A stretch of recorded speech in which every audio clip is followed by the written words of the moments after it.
Today we are going to learn about the classification of amino acids. So as we know, amino acids are the building blocks of proteins. In proteins, they are present as alpha amino acids, meaning on the alpha carbon of the carboxylic acid, you have amino group, and on the same alpha carbon you have one R group, which gives identity to that particular amino acids. So we are going to study the classification amino acids depending upon the nature of this R groups. So this is classification of amino acid based on so amino acids are classified based on polarity and charge, based on functional groups of R side chains, based on charge only, and based classified as essential or non-essential amino acids. So essential amino acids are those which are not synthesized by human body, whereas the non-essential amino acids are those which are synthesized by human body and they are not needed externally.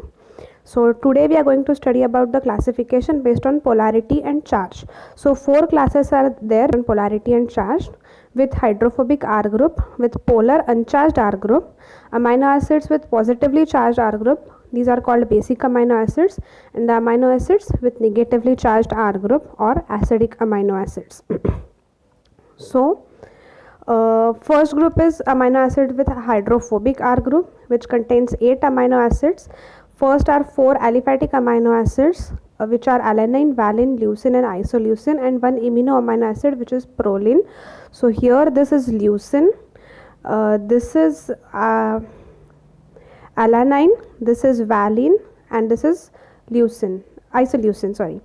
And next group, which is other 4 amino acids,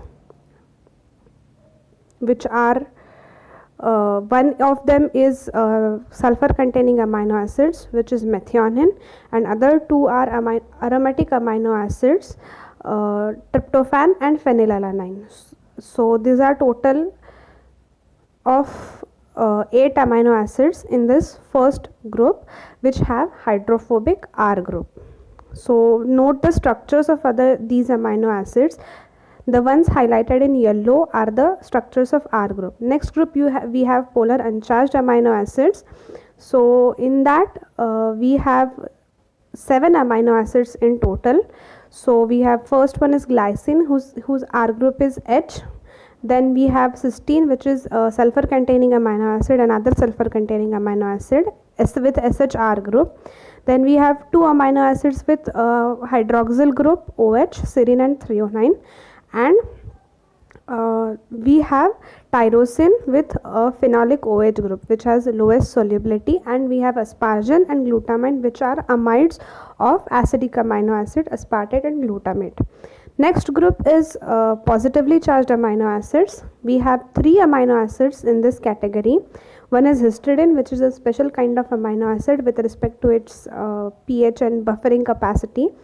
And then we have lysine, which has epsilon amino group, that is on its epsilon carbon, that is the 4th carbon of the functional of the R group. So total it is 5th carbon, which is epsilon carbon amino group we have. Then we have arginine, which has gonadino amino group, and histidine, and all these amino acids contain 6 carbon atoms. So that is their speciality. Then we have negatively charged amino acids, which are aspartic acid or aspartate and glutamic acid or glutamate. Aspartic acid is with CH2COOH and glutamic acid is with it CH2CH2COOH. So these are acidic amino acids. So that's it about the classification of amino acids based on polarity and charged both. Thank you.